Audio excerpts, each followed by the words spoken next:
안녕하세요. 달빛 야와입니다. 오늘 이야기를 시작합니다.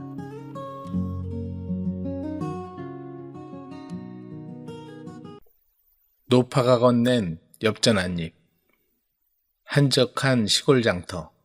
아침 햇살이 기울어지며 장날의 북새통이 가라앉을 무렵, 시장 입구 늙은 느티나무 그늘 밑에 한 노파가 앉아 있었다. 얼굴은 주름투성이었고 주름진 손끝으로 낡은 삼배옷을 조심스럽게 꿰매고 있었다. 사람들은 그녀를 장마당 할매라 불렀다. 이름을 아는 이는 드물었다.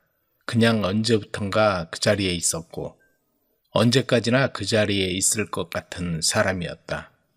하루 벌어 하루 사는 궁핍한 처지였지만 마음만큼은 부자였다. 할매, 오늘도 여기 계시네요. 지나가던 아낙네가 인사를 건넸다. 노파는 바늘을 든 손을 잠시 멈추고 고개를 들어 미소 지었다. 그리여 어디 가겠나? 이 늙은 것이 앉을 자리가 여기밖에 더 있나? 할매는 참 마음씨가 좋으셔. 어제도 거지한테 밥 주시던데. 노파는 손사래를 쳤다. 아이고, 그게 뭐가 대수라고. 굶은 사람 그냥 놔두면 복이 달아난다네. 나 먹을 것도 변변찮지만 나보다 더 굶은 사람이 있으면 나눠줘야지. 그 말에 아낙네는 고개를 끄덕이며 발걸음을 재촉했다. 노파는 다시 바늘을 들어 바느질을 이어갔다. 해가 서산으로 기울고 장터 사람들이 하나둘 자리를 정리할 때까지 노파는 그 자리를 지켰다. 저녁 노을이 장터를 물들일 무렵 노파는 천천히 자리에서 일어났다. 무릎이 시큰거려 몇 차례 주물러야 했다. 그리고는 바느질거리를 조심스럽게 보자기에 싸서 품에 안고 골목길을 따라 집을 향해 걸었다. 그때였다. 골목 모퉁이에서 희미한 흐느낌이 들렸다. 노파가 발걸음을 멈추고 소리가 나는 쪽을 살펴보니 어린아이가 담벼락에 기대어 앉아 있었다. 옷은 해지고 더러웠고 얼굴은 먼지와 눈물로 얼룩져 있었다. 얘야, 왜 여기서 울고 있느냐? 노파가 다가가 물었다. 아이는 고개를 들어 노파를 바라보았다. 그 눈빛에 깊은 절망과 두려움이 서려 있었다. 할머니, 저는... 아이는 떨리는 목소리로 말을 시작했다. 부모님이 돌아가신 지 일주일 되었어요. 그 뒤로 아무것도 먹지 못했어요. 배가 너무 고파서 어떻게 해야 할지 모르겠어요. 노파는 마음이 저려왔다. 자신도 넉넉하지 않은 처지였지만 아이의 처지는 더욱 절망적이었다. 노파는 품속을 더듬어 작은 주머니를 꺼냈다. 그 안에는 마지막으로 남은 엽전 한 잎이 들어있었다. 그거면 내일 먹을 쌀 한 되를 살 수 있는 돈이었다. 노파는 한참을 망설였다. 이 돈을 주면 자기도 내일 굶어야 했다. 하지만 이 아이는 이미 며칠째 굶고 있었다. 이거라도 들고 가거라. 결국 노파는 엽전을 아이의 손에 쥐어주었다. 밥 싸먹고 기운 차려라. 세상은 아직 따뜻하다는 걸 잊지 마라. 아이는 손에 쥐어준 엽전을 보더니 울음을 터뜨렸다. 이 은혜를 어떻게 갚아야 할지. 노파는 아이의 머리를 쓰다듬으며 말했다. 은혜는 갚는 게 아니란다. 내가 훗날 나처럼 어려운 사람을 보면 그때 도와주면 되는 거야. 그게 바로 은혜를 갚는 길이지. 아이는 깊이 고개를 숙였다. 할머니의 말씀 가슴 깊이 새기겠습니다. 이 은혜 평생 잊지 않겠어요. 그로부터 20년이라는 긴 세월이 흘렀다. 시장은 많이 변했다. 새로운 상인들이 들어오고 옛 얼굴들은 하나둘 사라져갔다. 노파도 이제 진짜 노파가 되었다. 백발이 성성해지고 허리는 새우등처럼 굽어졌으며 바느질하던 손은 이제 바늘을 제대로 잡기도 힘들어졌다. 어느 가을날 노파는 갑자기 몸이 아프기 시작했다. 처음에는 단순한 감기려니 했지만 날이 갈수록 기침이 심해지고 열이 떨어지지 않았다. 결국 노파는 누워 지내게 되었다.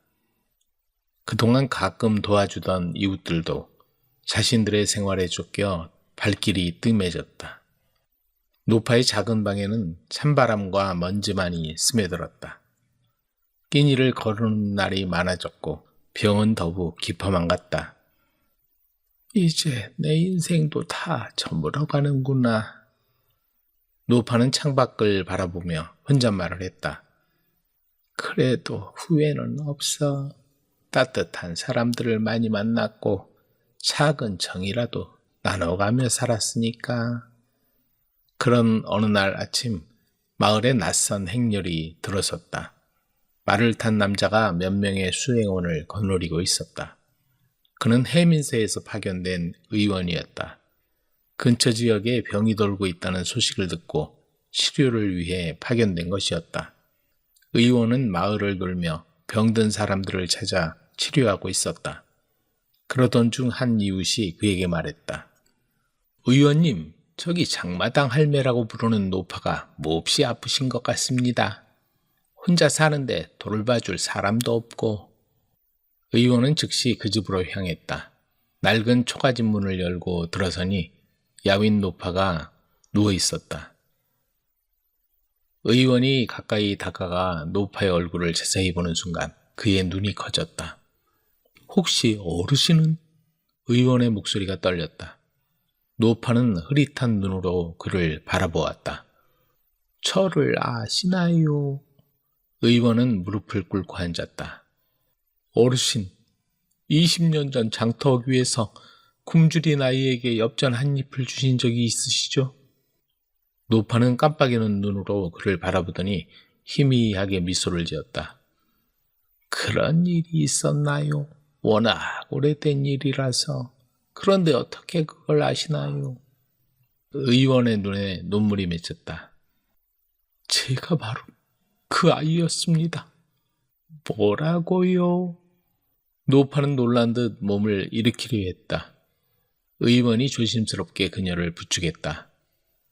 어르신께서 주신 그 엽전 한 입 덕분에 제가 살 수 있었습니다. 그날 밥을 사 먹고 다시 살아볼 용기를 얻었어요. 어르신의 따뜻한 말씀이 제 마음에 불을 지펴 주었습니다. 의원은 계속해서 말했다. 그 후로 저는 절에 들어가 글을 배웠습니다. 스님께서 저의 사연을 들으시고 학문을 가르쳐 주셨어요. 그리고 의술을 익혀 사람을 살리는 길을 택했습니다. 모든 것이 어르신의 그 은혜에서 시작된 일입니다.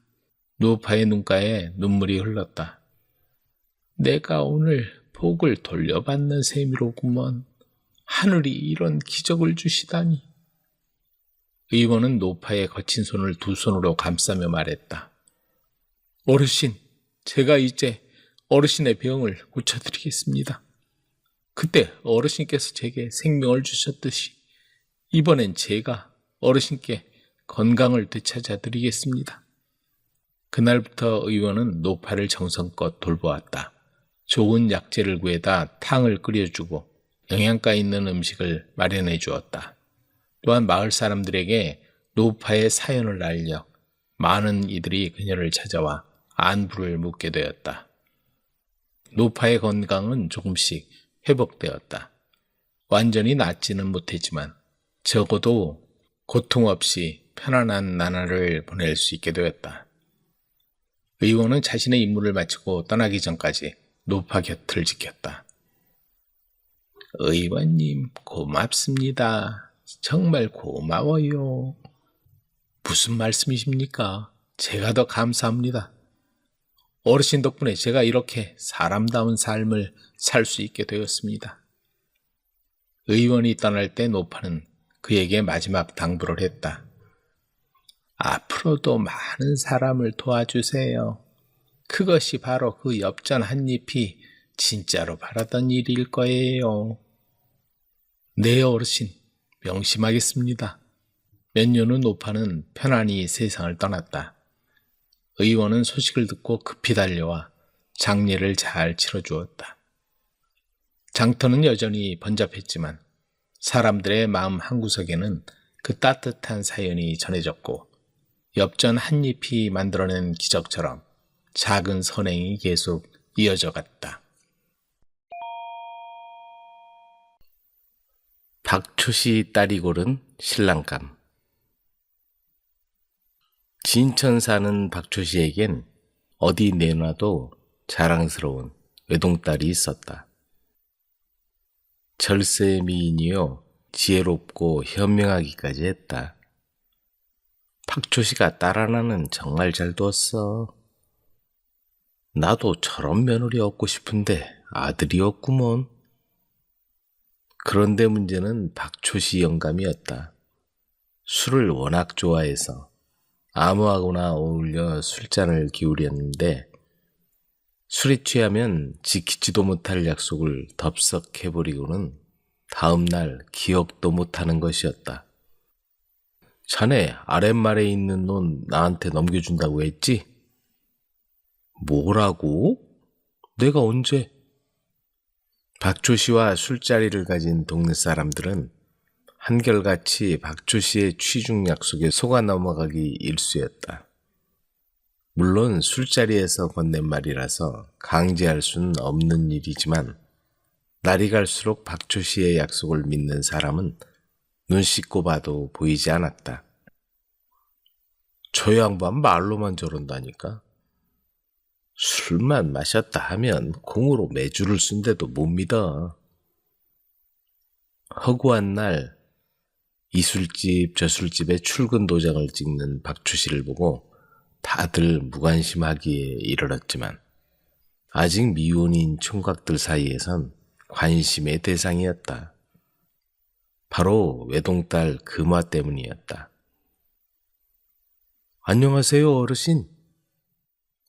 그래, 영덕이. 무슨 일인가? 따님과 정혼하고 싶어서 찾아왔습니다. 금화? 가당치도 않은 소리를 하는구먼. 그만 가보게. 용기 있는 총각들은 직접 찾아오기도 하고 지체 있는 양반댁 도령이나 부잣집 아들은 매파를 동원해서 다리를 놓았다. 하지만 박초시한테 금화가 어떤 딸인가 어지간해서는 명함도 내밀 수 없었다. 하지만 해 떨어지고 술이 거나하게 취하면 문제가 달라졌다. 어르신, 따님과 혼인하도록 허락해 주십시오. 그렇게 하세. 자네 같은 사윗감 구하기가 어디 쉬운 일인가? 마을에서 제일 가는 부잣집 아들이 상다리가 휘어지도록 대접을 하자 입이 귀에까지 걸린 박초시는 당장 나를 잡자고까지 했다.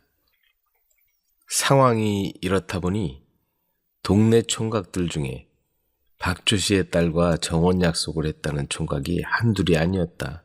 아버님, 제발 그렇게 지키지 못할 약속 좀 하지 마세요. 내가 언제 그랬단 말이냐. 그런 기억이 없는데.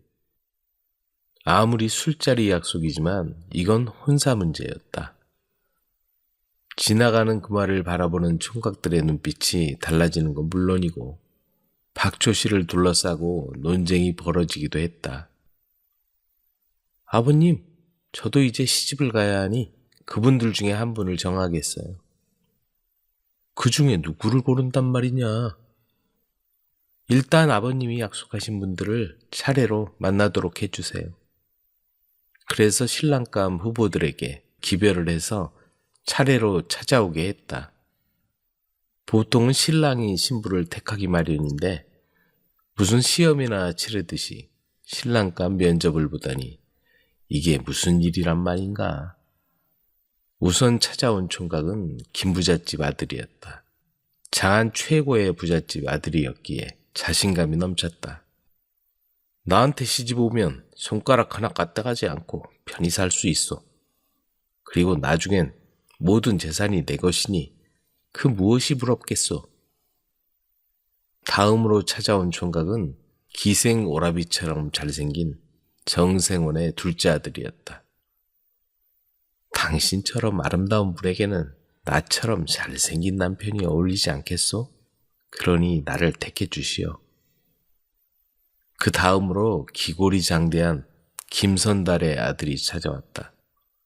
자고로 남자는 힘도 세고 듬직해야 하는 법이오.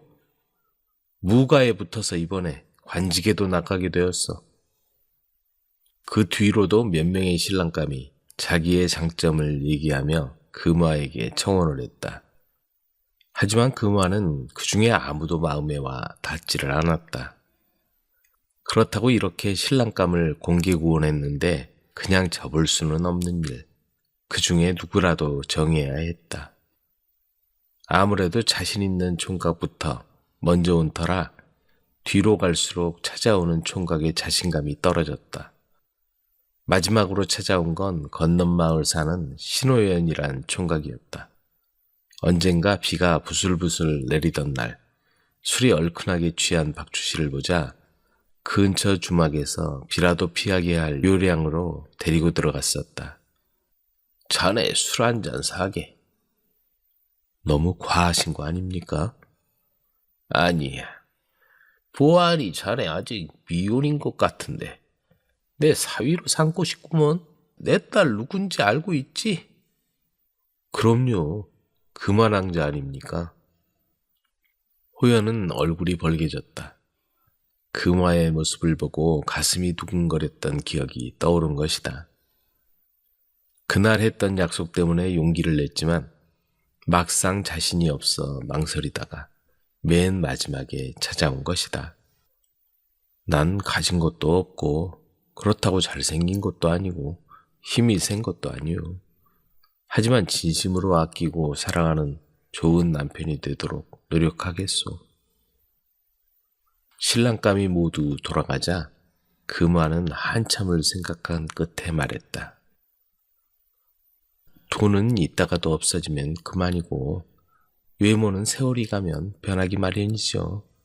힘은 잘 쓰면 좋지만 잘못 쓰면 폭력이 되죠. 전 저를 진심으로 사랑하는 마음을 택하겠어요. 박주씨의 지혜로운 딸은 맨 마지막에 찾아온 신호연 총각과 혼례를 올렸다. 그리고 서로를 진심으로 아끼고 사랑하며 행복하게 살아갔다. 장터에 나타난 수상한 부녀. 산 좋고 물 맑은 정선 땅 어느 고을에 아버지와 딸 부녀가 변두리 쓰러져가는 오두막에 자리를 잡았다. 그런데 아버지의 거동이 불편해 보였다. 눈이 보이지 않는 것이다. 딸의 손을 잡고서야 더듬더듬 겨우 발걸음을 뗐다. 장이 열리는 날이면 아버지는 딸에게 이끌려 장터 끝에 거적을 깔고 앉아 사주팔자를 봐주었다. 그런데 아버지 시중을 드는 딸의 미모가 예사롭지 않았다. 댕기를 늘어뜨린 채 장터에 나타나면 모든 사람의 시선이 집중되곤 했다. 저런 아비한테 어떻게 저렇게 예쁜 딸이 있는 거지?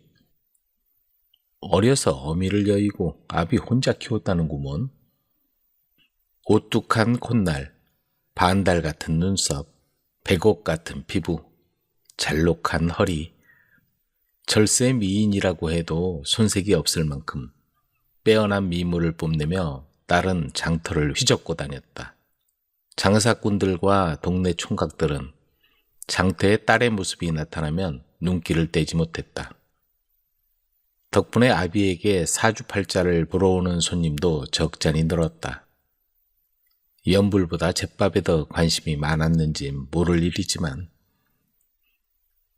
인심 좋은 동네다 보니 아낙네들도 눈먼 아비 시중드는 딸이 안쓰러워 이것저것 먹을 걸 챙겨서 부녀가 먹는 오두막에 가져다 주곤 했다. 호박죽을 좀 쑤었는데 맛이나 봐. 잘 먹겠어요, 아주머니? 딸이 꾀꼬리 같은 목소리로 대답했다.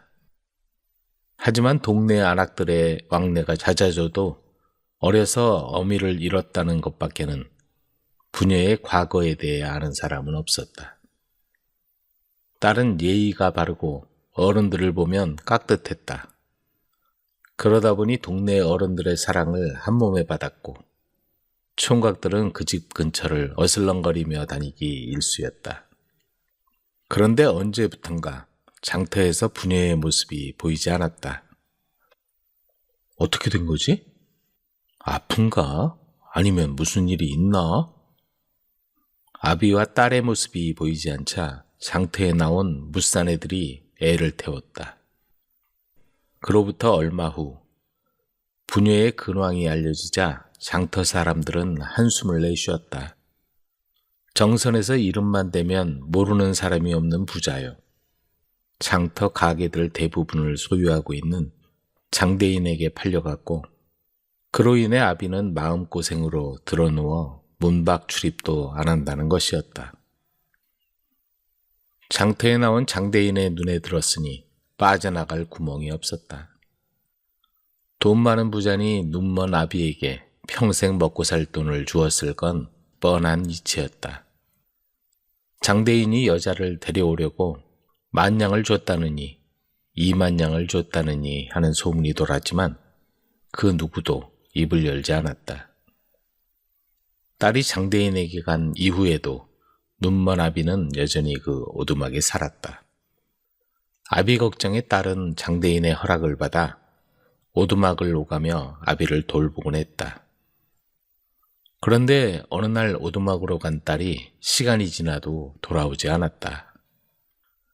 마침내 장대인은 오두막으로 하인을 보냈다. 나으리, 집이 텅 비어 있습니다. 하인이 부랴부랴 돌아와 장대인에게 고했다. 찾아라! 눈먼 장님이라 멀리 가지 못했을 거다. 얼굴이 벌겋게 달아오른 장대인은 사람을 풀어 정성고을을 샅샅이 뒤졌지만 어디에도 눈먼 아비와 딸의 모습은 보이지 않았다. 장대인은 평소에 뒤를 봐주던 사또에게 찾아가 도움을 요청했다. 사또는 평소에 얻어먹은 게 있는 터라 나조를 풀어 관내를 수색했다. 그런데 동강 나루터에서 뱃사공이 며칠 전 낯선 두 남녀를 태워준 사실이 있었다는 제보가 들어왔다. 두 사람의 인상을 자세히 설명해 보거라. 건장한 남자와 여자였는데요. 여자는 장옷을 쓰고 있어서 자세히는 보지 못했습죠. 남자는 등에 큰 보찜을 메고 있더군요. 남자가 앞을 못 보지 않더냐? 아니요, 힘께나 쓰게 생겼던데요.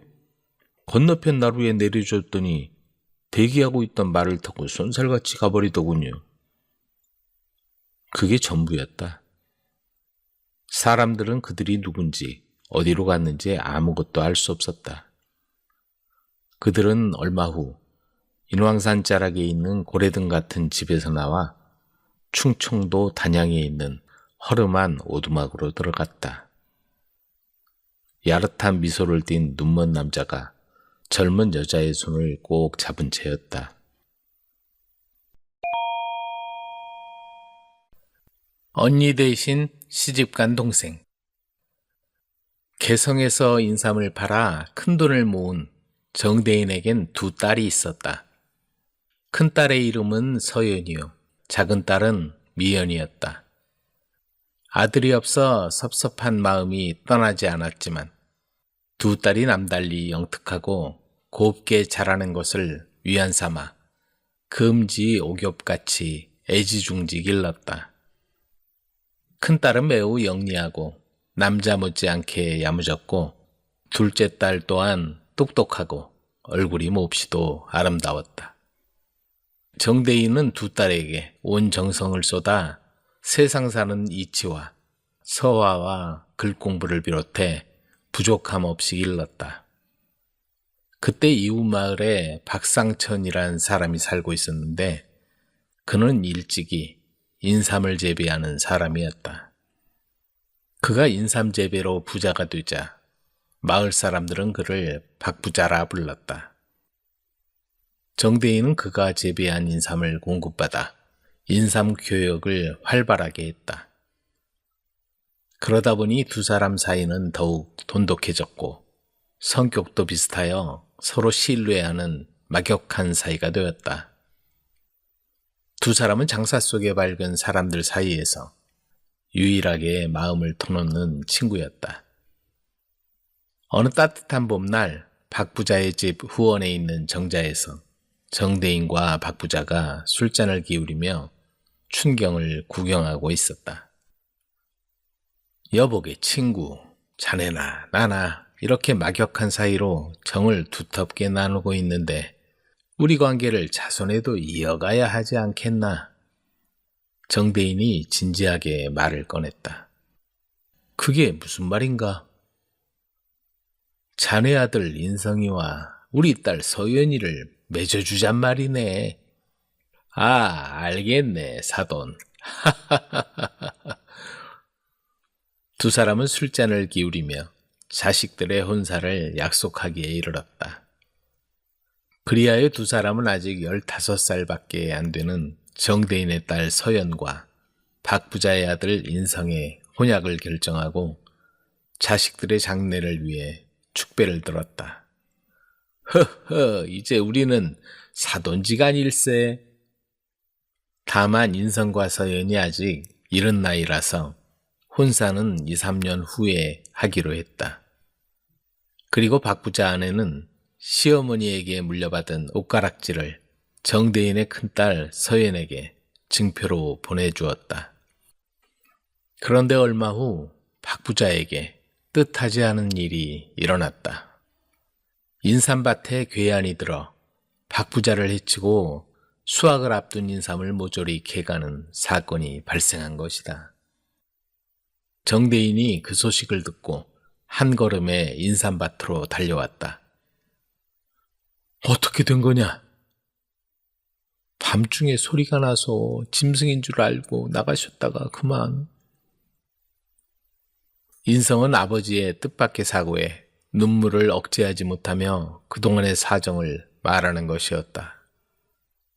정대인은 충격으로 한동안 아무 말도 할 수 없었다. 세월이 흘러 어느덧 서연의 나이 18세가 되었다. 그런데 갑자기 서연이가 병을 얻어 자리에 눕더니 시름시름 앓다가 며칠이 못 가서 그만 눈을 감고 말았다. 너무나 뜻밖의 일이었고 애처로운 일이었다. 정대인 내외는 기가 막혀서 눈물도 나오지 않았다. 서연의 어머니는 박 부자 댁에서 받은 옷가락지를 손에 들고 딸을 안고 흐느꼈다. 이건 내 시집에서 준 것이다. 내가 없는데 이게 무슨 소용이냐. 가지고 가서 죽은 혼이라도 위안을 얻어라. 하며 손가락에 끼워주었다. 그 소식을 들은 인성은 자신에게 닥친 불행을 한탄했다. 하지만 그대로 주저앉을 수는 없었다. 아버지의 3년상을 치르고 난 인성은 마음을 가다듬고 아버지의 유업을 이어가기로 마음먹었다. 인삼을 찌고 말려서 오래 보관할 수 있는 홍삼으로 만들기 위해 노력하며 씨름을 달래고 있었다. 어느 날 밤이었다. 잠을 자고 있던 인성 앞에 한 낭자가 찾아왔다. 인성 도련님이시죠? 그렇소만 누구시오? 3년 전 정혼을 한 서연입니다.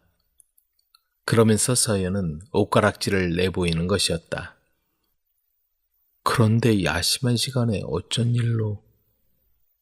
도련님을 뵈려고 찾아왔습니다. 저희 집에 가셔서 이 옷가락지를 내보이십시오. 그러더니 어두운 밤길을 따라 돌아가는 것이었다. 너무 놀라 눈을 떠보니 꿈이었다. 그런데 생시와 같이 옷가락지가 옆에 떨어져 있는 게 아닌가. 다음 날 인성은 낭자가 놓고 간 옷가락지를 품에 넣고 정대인의 집을 찾아갔다. 어서 오게. 그동안 잘 있었는가? 정대인은 인성을 반갑게 맞이했다. 인성은 서연이 놓고 간 옷가락질을 정대인 앞에 내놓았다. 그러자 정대인이 깜짝 놀라는 것이었다. 이걸 자네가 어떻게 가지고 있는 건가? 지난밤에 서연 낭자가 저를 찾아왔었습니다. 그러면서 꿈 얘기를 자세히 들려주었다. 서연이가 왔었다는 말인가? 그 아이가 어떻게? 두 사람은 마음이 혼란스러웠다. 그때 작은 딸 미연이 들어왔다. 아버님, 간밤에 언니 꿈을 꾸었어요. 언니가 저한테 옷가락질을 가져오는 사람과 정혼하라고. 정대인은 잠시 눈을 감았다.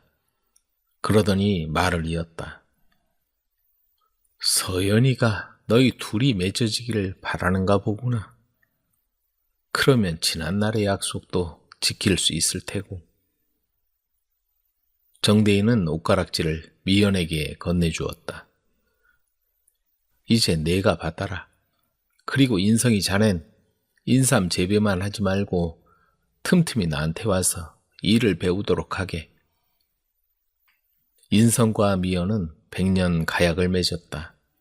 그리고 인삼 재배와 무역 일을 대를 이어 해나가게 되었다. 어머니에게 일어난 기적. 해는 뉘엿뉘엿 서산으로 넘어가고 마당에는 땅거미가 내리고 있었다. 어머니는 불편한 몸을 이끌고 동네 어귀에 나와 누군가를 기다리고 있었다. 왜 나와 계세요?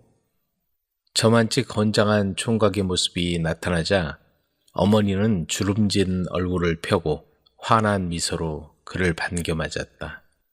잘 다녀왔니? 시장 가겠구나. 어머니도요. 어서 가요. 총각은 다리를 저는 어머니를 부축해서 어두운 길을 따라 허름한 오두막으로 들어갔다.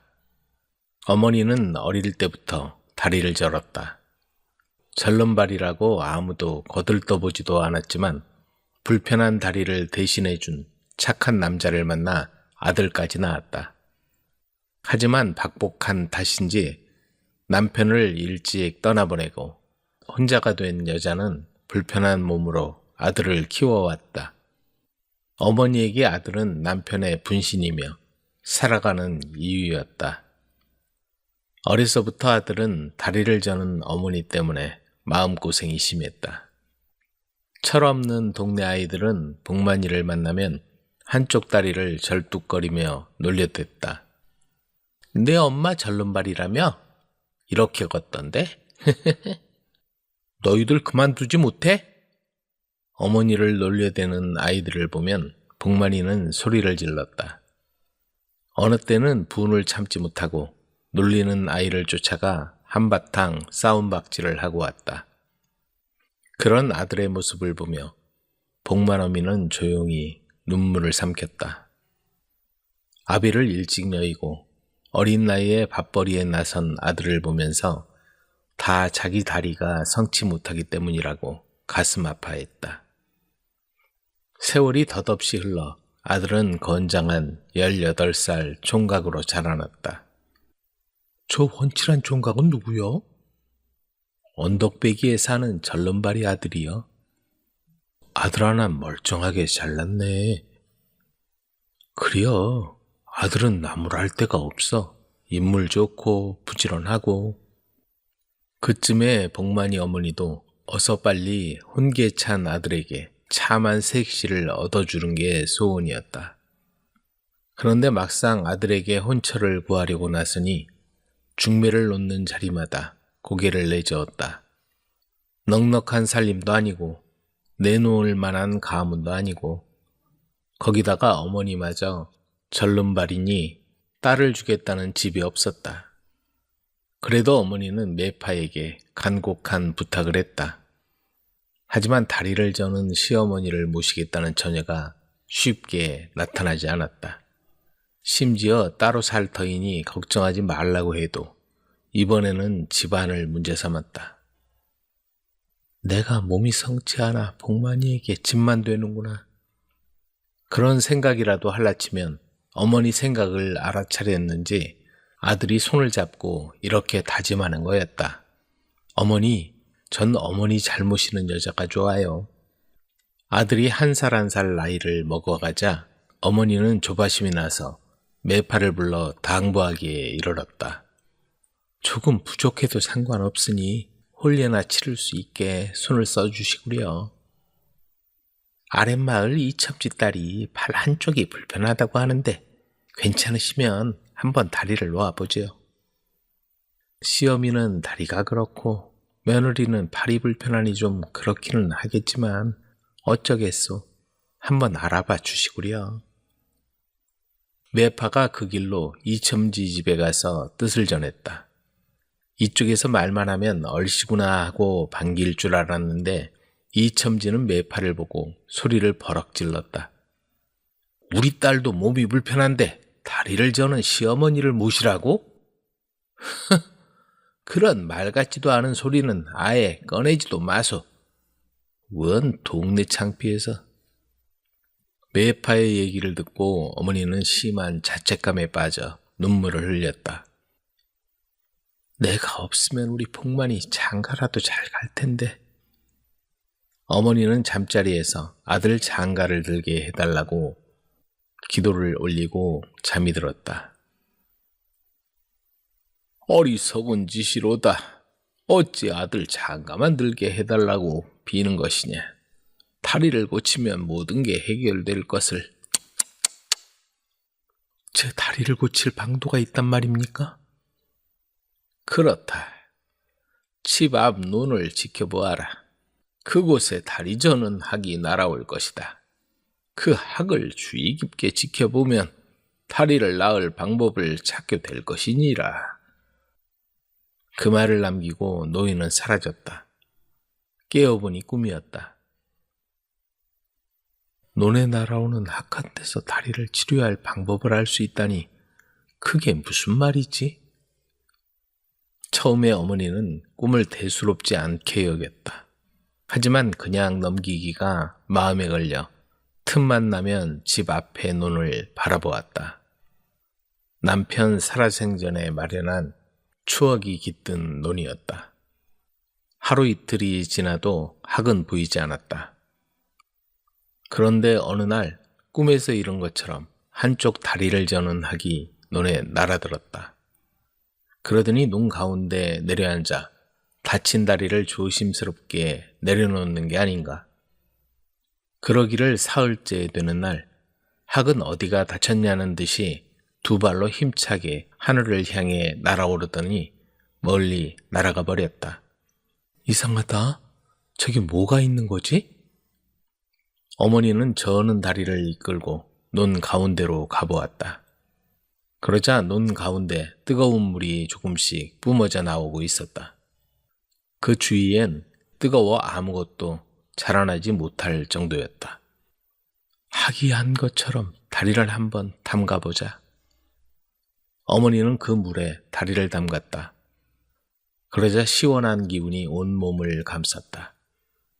그렇게 하기를 열흘 만에 논에서 나오던 어머니는 자기가 절지 않고 똑바로 걷고 있다는 사실에 깜짝 놀라고 말았다.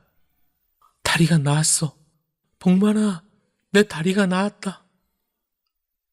어머니가 논 가운데서 뿜어져 나오는 물에 다리를 담가서 정상이 되었다는 소문을 들은 사람들이 너도 나도 복만이네 논으로 몰려들었고 효과를 본 사람들이 빈손으로 가는 법이 없어 어머니의 살림살이도 풍족해졌다. 복만이도 예쁘고 참한 색시를 만나 장가도 갔다.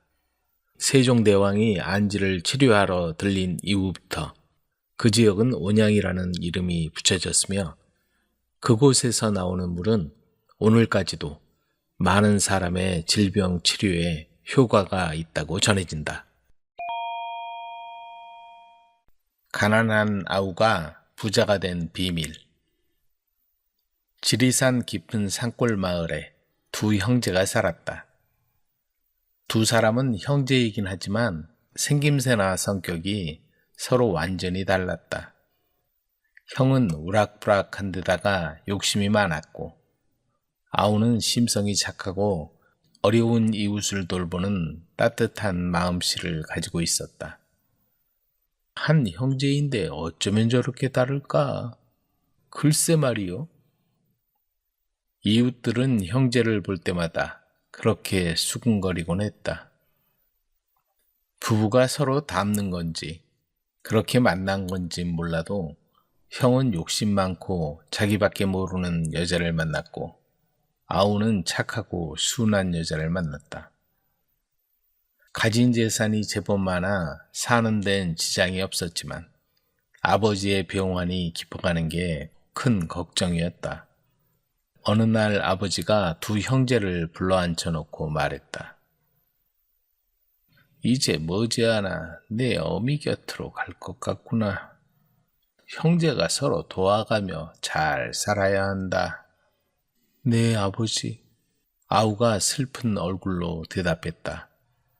하지만 형은 아무 말이 없었다. 넌 왜 대답이 없느냐? 그러자 형이 마지못한 듯이 염려 마세요. 알아서 할 테니까. 하고 대답하는 것이었다. 얼마 후 아버지가 세상을 떠났다. 그러자 기다렸다는 듯이 형과 형수는 아우의 식구들을 불러놓고 말했다. 이제 아버지도 안 계시니 서로 분가해서 살아야 하지 않겠냐? 언제까지 너희 식구를 돌봐주어야 하겠니?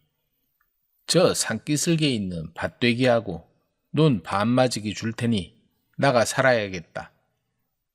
형님, 갑자기 무슨 말이에요? 그리고 그 밭은 쓸모없어서 버려둔 땅이잖아요. 그리고 논 반마지기로 어떻게 먹고 살아요? 그러자 형수가 옆에서 거들고 나섰다. 우린 제사도 모셔야 하잖아요. 그것도 큰맘 먹고 주는 거예요. 그럼 그거라도 줄 때 받아. 형이 장단을 치니 그야말로 부창부수가 아닐 수 없었다. 그렇게 아우네 식구는 집에서 나와 산기슭 밭되기 옆에 헛간을 굳혀 살기 시작했다. 정말 너무하시네요. 재산을 다 차지하고 이렇게 내보내다니. 이것도 잘 읽으면 쓸만하겠소. 기왕 이렇게 된 거 원망하지 맙시다. 산기슭에 있는 아우의 집은 마을에서 조금 떨어져서 산으로 올라가는 길목에 자리 잡고 있었다.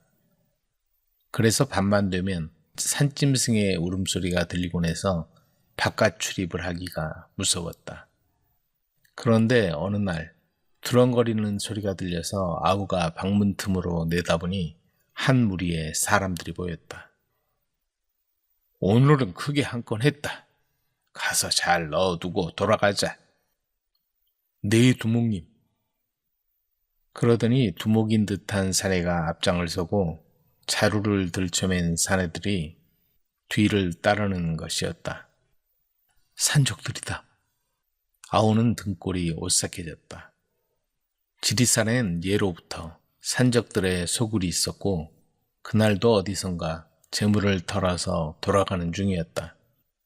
아우는 잘 넣어두고 돌아간다는 그 말에 어디서 용기가 생겼는지 산적들의 뒤를 몰래 따라가기 시작했다. 얼마나 올라갔을까? 산적들은 어느 깊은 굴 앞에 발걸음을 멈추더니 안으로 들어갔다. 그곳은 호랑이가 살고 있다고 알려져 근처에 아무도 접근하지 못하는 그런 곳이었다. 여긴 호랑이 굴인데 왜 온 거지?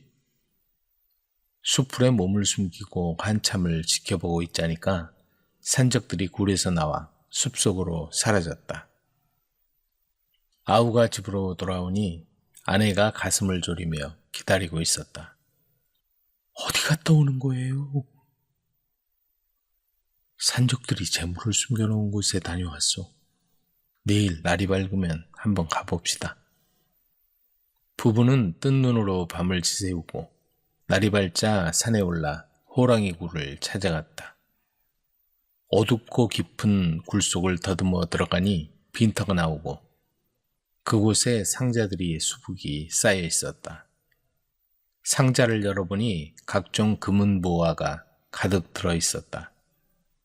다른 상자를 열어봐도 마찬가지였다. 부부는 손발이 덜덜 떨렸지만 마음을 진정하고 자루마다 금은 보화를 가득 담아서 짊어지고 돌아왔다. 그리고는 그걸로 전답을 사고 번듯한 집도 마련했다. 어디서 저런 돈이 난 거지? 형은 아우가 갑자기 전답과 커다란 집을 마련하자 재산을 빼돌린 게 아닌가 의심을 하고는 득달같이 찾아왔다. 너 이 돈 어디서 난 거냐? 몰래 재산을 빼돌린 거면 그냥 두지 않겠다. 그 지경에 이르자 아우는 사실대로 말하지 않을 수가 없었다. 뭐라고? 그 말을 믿으란 말이냐? 사실입니다, 형님. 하지만 산적들이 물건이 없어진 걸 알았을지도 모르니 다시 가는 건 위험합니다. 이것 봐라. 너 혼자서만 찾아야겠단 말이지?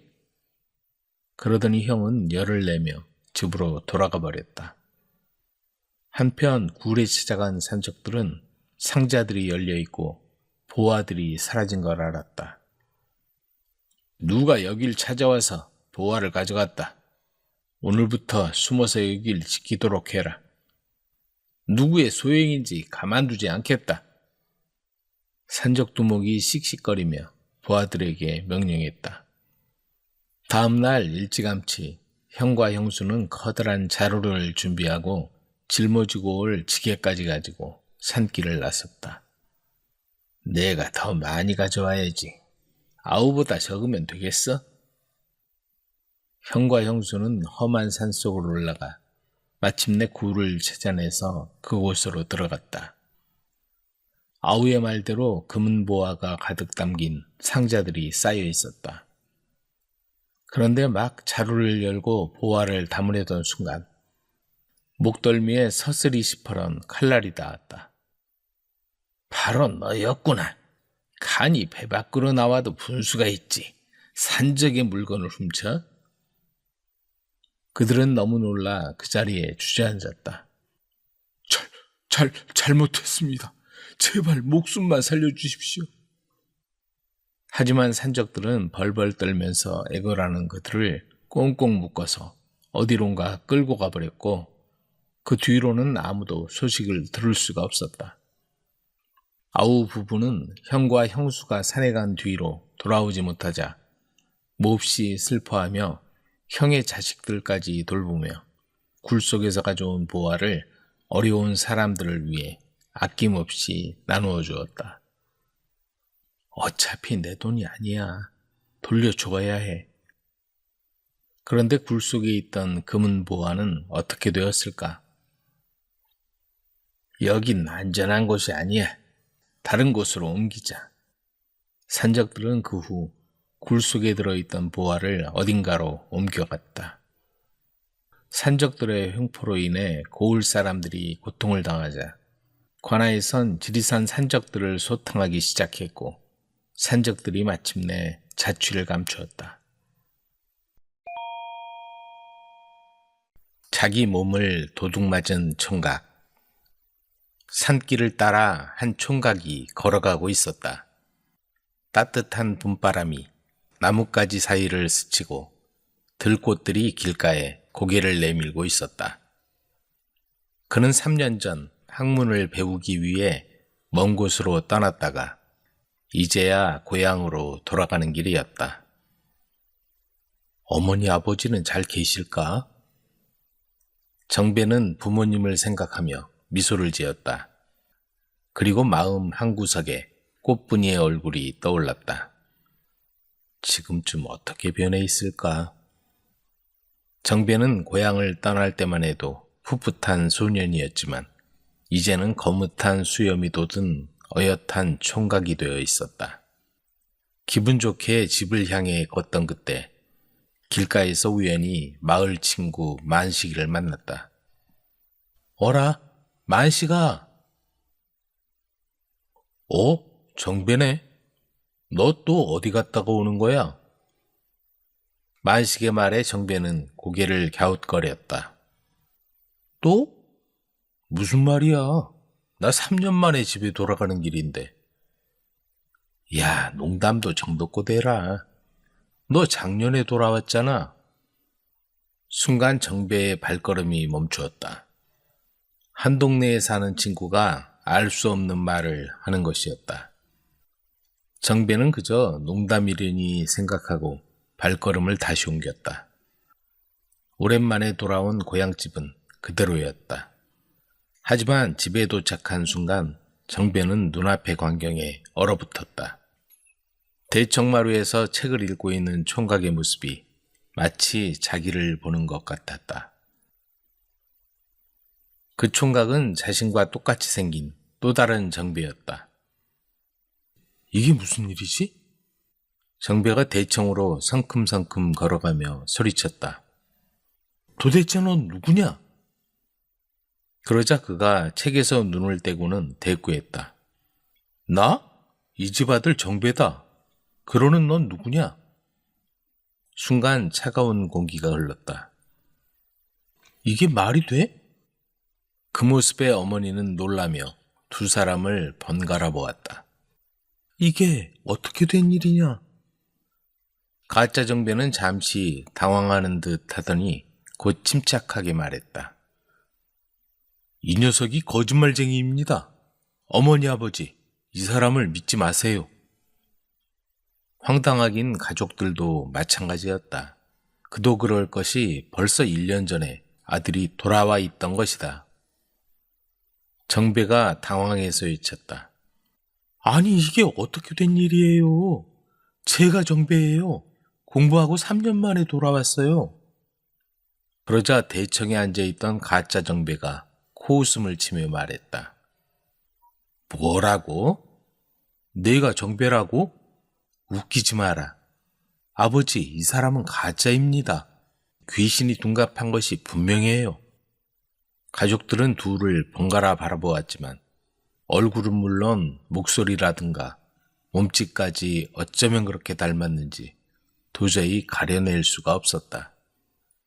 거기다가 어렸을 때 있던 일이라든가 생일까지도 똑같이 알아맞히는 데는 어쩔 도리가 없었다. 부모님은 두 사람을 번갈아 보며 혼란스러워했다. 아버지는 한참 동안 생각하다가 집에 있는 세간살이를 말해보라고 했다. 가짜 정배는 하나도 빼놓지 않고 척척 맞췄지만 진짜 정배는 3년 동안이나 집을 떠나 있던 바람에 가물가물 잘 생각이 나지 않았다. 아버지, 그걸 어떻게 기억해요? 3년 동안 떠나 있었는데. 하지만 저 녀석은 다 알고 있지 않느냐.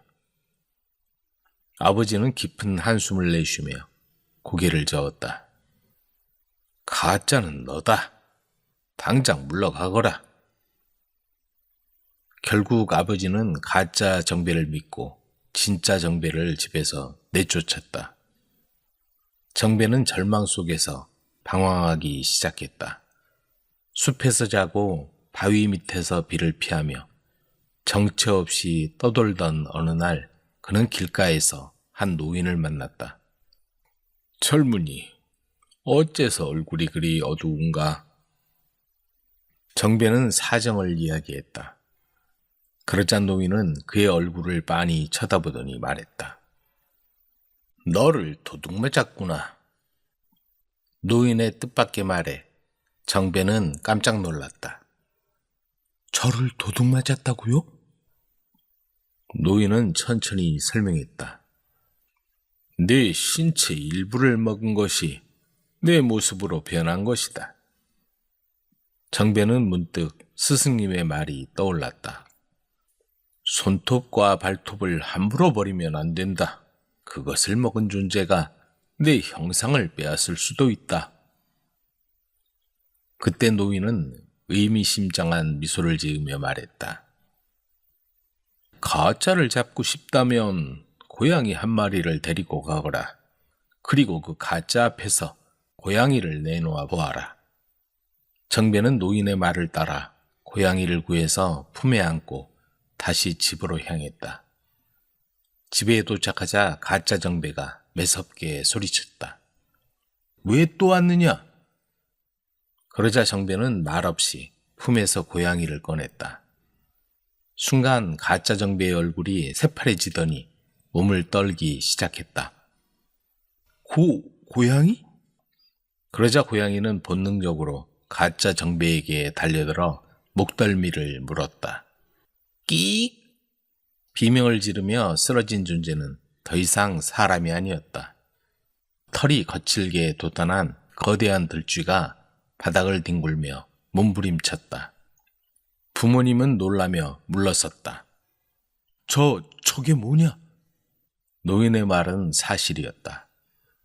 정배가 버린 손톱과 발톱을 먹고 들쥐가 그의 형상을 빼앗았던 것이다.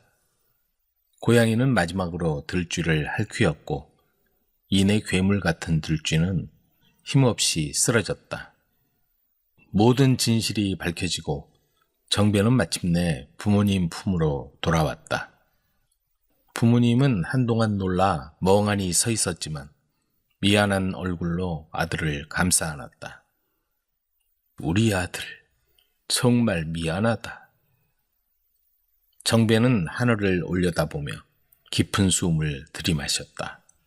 하늘도 다시 돌아온 걸 환영하듯이 푸르게 빛나고 있었다. 하마터면 나를 잃어버릴 뻔했어. 그는 조용히 중얼거렸다. 바람 피우다 도둑과 마주친 진사. 동만은 박진사 집에서 일하는 아이다. 어려서 마을에 전염병이 돌아 부모를 잃고 동만이만 겨우 목숨을 건졌다. 친척 집에서 간신히 밥을 얻어먹고 살다가 살림이 힘들어지자 동만이를 박진사 집으로 보냈다. 동만이는 9살에 박진사 집에 왔다. 처음에는 먹고 재워주는 대신 잔심부름을 하기로 하고 15살이 되면 머슴처럼 세경을 주기로 약조하고서 박진사는 동만이를 데려와 굳은 일을 다 시켰다. 박진사는 동만이 15살이 되자 세경이 아까웠는지 동만을 내보내고 다시 심부름할 어린 사내아이를 구할 참이었다. 어느 날 진사가 동만을 불렀다. 너 우리 집에 온 지 얼마나 됐지? 햇수로 만 6년이 지났구먼요. 그럼 이제 내 힘으로 살 수 있겠구나. 진사는 동만을 집에서 내보냈다. 진사가 던져준 엽전 몇 잎을 들고 동만은 무작정 집을 나왔다. 인정이라고는 눈꼽만큼도 없는 사나운 진사 밑에서 눈치 보며 일하는 것도 만만치 않았지만 그래도 찬밥덩이라도 얻어먹어 배는 골치 않았다. 거리로 나온 동만은 당장 갈 데가 없었다. 그렇다고 어릴 적 자란 친척집을 다시 찾아갈 수도 없는 노릇이었다. 그래, 영철이한테 가보자. 동만이 찾아간 곳은 다리 밑에 있는 움막이었다. 거기에는 오고 가며 알고 지낸 각설이 영철이가 살고 있었다. 동만이는 저작거리에 심부름을 갔다가 영철이를 만났고 영철이와 동갑내기라는 사실을 알고 친하게 되었다. 가끔 답답할 땐 영철이를 만나 속마음을 터놨다.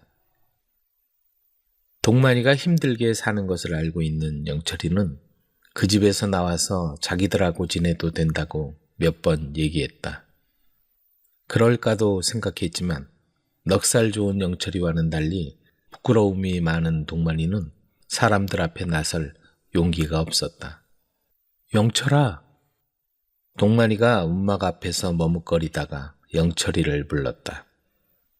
움막에는 영철이 또래 애들이 여러 명 있었다. 해가 중천에 떠 있는데도 움막 안에는 인기척이 없었다. 살그머니 움막을 가린 거적대기를 열어보니 아직 자고 있는 모습이 희미하게 보였다. 밤에 뭘 해서 지금까지 자고 있는지 궁금했지만 그게 중요한 게 아니었다. 동만이가 부르는 소리를 듣고 영철이가 나왔다.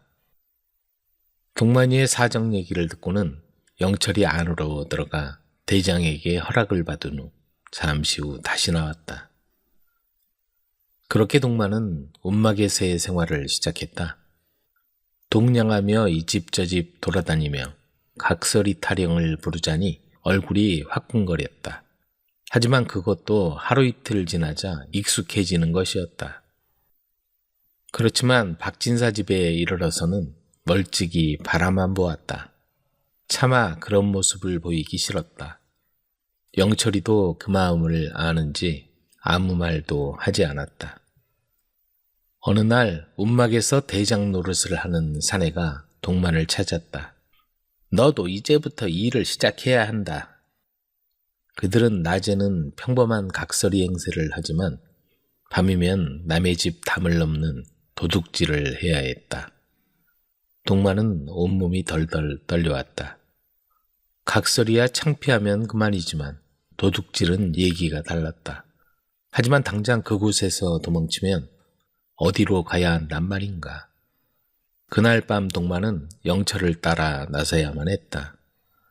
한밤중 숨죽여 찾아간 곳은 바로 보부상 최씨 집이었다. 돈푼깨나 만진다는 소문이 파다했고 남편이 각지를 돌며 장사를 다녀 안주인 혼자 있는 날이 많아 도둑질하기 안성맞춤인 모양이었다. 부엌부터 살펴볼 테니 넌 여기 숨어서 망을 보고 있어. 영철이 안으로 들어간 사이 장독대 뒤에 숨어 망을 보고 있던 동만은 마음이 무거웠다. 아, 이렇게 살면 안 되는데. 그때였다. 안방을 나와 담을 넘어가려고 장독대로 온 한 남자와 얼굴이 마주쳤다. 두 사람은 서로 얼굴을 확인하고는 기겁을 했다. 그 남자는 걸음아 날 살려라 하고 장독대를 디디고 담을 넘어 사라졌다. 자, 가자. 안방에 아직 기척이 있어. 둘은 발걸음을 재촉해 한달음에 움막으로 돌아왔다. 영철이 훔친 건 달랑 은수저 2벌 뿐이었다. 남편이 장사를 나간 줄 알았는데 집에 있었나 봐. 영철의 말에 동만은 다 알고 있다는 듯 쓴웃음을 지었다. 다음 날이었다. 땅거미가 질 무렵 누군가 동만을 찾아온 게 아닌가. 바로 동만을 내보낸 박진사였다. 네가 이렇게 지내고 있다는 얘기를 듣고 그냥 있을 수가 있어야지. 자, 이거 받아라. 그리고 여기서 떠나라.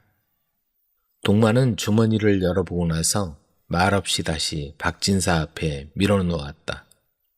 뭐야? 적단 말이냐?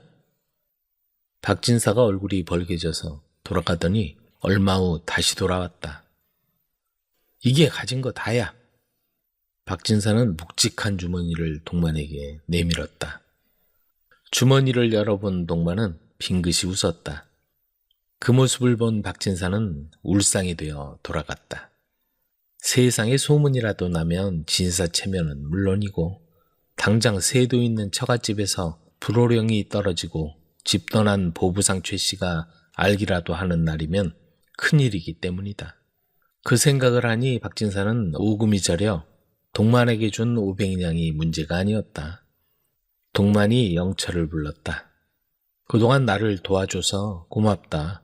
이제 여기를 떠나 새로운 곳에서 사람답게 살도록 하자. 그리고 받은 돈 절반을 영철에게 건네주었다. 그들은 곧바로 움막에서 나왔다. 잠시도 그곳에 머물고 싶지 않았다. 밤길을 하염없이 걷다 보니 산 너머에서 동이 트기 시작했다. 떠오르는 해를 바라보며 동만과 영철은 힘찬 새 출발을 꿈꾸었다.